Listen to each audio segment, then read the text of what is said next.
میرا بیٹا 2 سال 4 مہینے کا ہے، وہ دودھ پینا نہیں چھوڑ رہا، تو مجھے گناہ ملے گا؟ انہوں نے کہا کہ میرا بچہ 2 سال 4 ماہ کا ہو گیا ہے لیکن دودھ نہیں چھوڑ رہا ہے، تو کیا اب میں پلاؤں گی تو گناہگار ہوں گی؟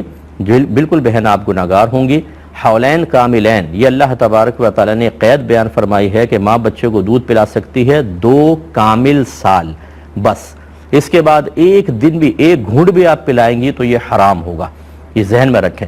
آپ کو یہ مطلب بڑے بوڑھے نہیں ہوتے بعض اوقات گھر کے اندر، یہ بھی ایک لڑکیوں کا بڑا مسئلہ ہے، مجھے نہیں پتہ اس بچی کا ہے کہ نہیں، آپ ناراض بھی مت ہوئیے گا، لیکن بچیوں کو علیحدہ رہنے کا بہت شوق ہوتا ہے، نہ ساس ہو نہ نندے ہوں، آرام سے سو کر اٹھیں، برتن دھوئے ہوں نہ دھوئے ہوں، سہیلیاں آ رہی ہیں، کزن آ رہے ہیں، میکے والے آ رہے ہیں، کوئی پکڑ دھکڑ والا نہ ہو، اور پھر ان کو پتہ ہی نہیں ہوتا کہ ہمیں کیا کرنا ہے اور کیسے کرنا ہے۔ یہ بڑی بوڑھیوں کا کام ہوتا ہے کہ 2 سال سے پہلے ہی وہ الارم بجانا شروع کر دیتی ہیں کہ اب بچے کو فوراً کسی اور غذا پہ لے کر آؤ تاکہ 2 سال تک وہ دوسری غذا کا بالکل عادی ہو جائے۔ آپ نے پہلے پرواہ نہیں کی، اب وہ 2 سال کے بعد 4 ماہ بھی گزر گئے، یعنی 4 ماہ آپ مسلسل گناہ کرتے چلی جا رہی ہیں، اور اس بچے کو بھی مطلب ایک طریقے سے آپ نے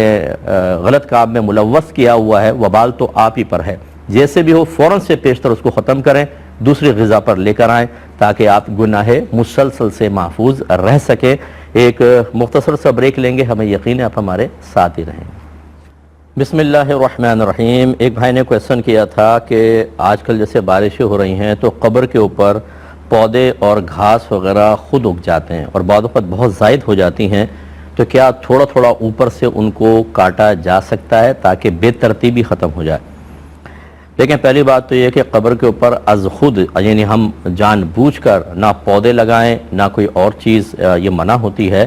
ہاں، نبی کریم صلی اللہ علیہ وسلم نے جیسے کسی کے عذاب کو اللہ تبارک و تعالیٰ کی عطا سے ملاحظہ فرمایا تو کھجور کی ایک شاخ کو توڑا، 2 ٹکڑے کیے، اور 2 قبور پہ عذاب تھا اور دونوں پر گاڑ دی، اور فرمایا کہ مجھے یقین ہے کہ جب تک یہ تر رہیں گی ان کے عذاب میں تخفیف رہے گی۔ تو یہ تو اوپر گاڑنا نبی کریم صلی اللہ علیہ وسلم سے ثابت ہے، اور آج اس کی ایک بدلی ہوئی شکل حسن زن قائم کر کے پھول وغیرہ پتیاں ڈال دی جاتی ہیں، لیکن فقہا نے منع فرمایا کہ از خود قبور کے اوپر آپ پودے یا گھاس وغیرہ اگائیں۔ لیکن اگر خود بخود اگ جائیں، جیسے اب بارش وغیرہ کے ذریعے ہو گئے ہیں، تو ان کو کاٹا نہ جائے، کوشش کریں جب تک کہ ان سے کوئی تکلیف نہ ہو۔ مثلا کوئی کانٹے دار چیز اگ گئی ہے، قریب سے گزرتے ہوئے لوگوں کے کپڑوں میں لگتا ہے، پنڈلی میں لگ جاتا ہے، یا آپ ہاتھ آگے بڑھاتے ہیں تو ہاتھ کٹ جاتا ہے، ایسے خاردار چیز کو تو نکال دینا چاہیے، ورنہ پودے گھاس اگر بڑے ہو بھی گئے ہیں ان کو نہ کاٹیں، جب تک وہ تر ہیں تو انشاءاللہ وہ ذکر الہی کرتے رہیں گے، اور اس سے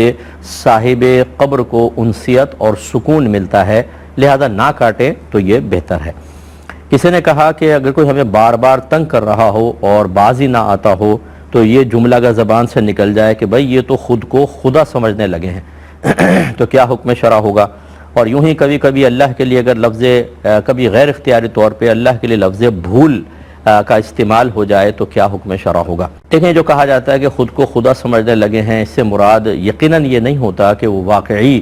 دعوی خدائی کرنے لگ گیا ہے، بلکہ مراد یہ ہوتا ہے کہ جیسے اللہ تبارک و تعالیٰ کسی کے حکم کے تابع نہیں ہے، کچھ اس طرح کے ہو گئے، لیکن بہرحال یہ لفظ استعمال کرنا مناسب نہیں ہے۔ تو خلاصہ کلام یہ ہے کہ کفر وغیرہ تو متوجہ نہیں ہوگا، لیکن ایسے الفاظ کا استعمال بھی چاہے محاورتاً ہی کیوں نہ ہو، قطعاً غیر مناسب نہ کیا جائے۔ دوسرا یہ کہ اللہ کے لیے لفظ بھول کا استعمال غیر ارادی طور پہ نکل جائے تو اس پر استغفار کر لیں، اللہ تعالیٰ معاف فرمانے والا ہے، لیکن اگر خدا نخواستہ کسی نے باقاعدہ عقیدہ رکھتے ہوئے یہ کہا کہ اللہ تعالیٰ بھول سکتا ہے تو وہ دائرہ اسلام سے خارج ہو جائے گا، کیونکہ بھولنا ایک عیب ہے، اور اللہ تبارک و تعالیٰ ہر قسم کے عیب اور نقص سے پاک و صاف ہے، اور اللہ تعالیٰ کو ہر عیب سے پاک و صاف ماننا یہ فرض ہے۔ اگر ہم اس کو ترک کریں گے تو ایمان میں خلل پیدا ہوگا، ایسی صورت میں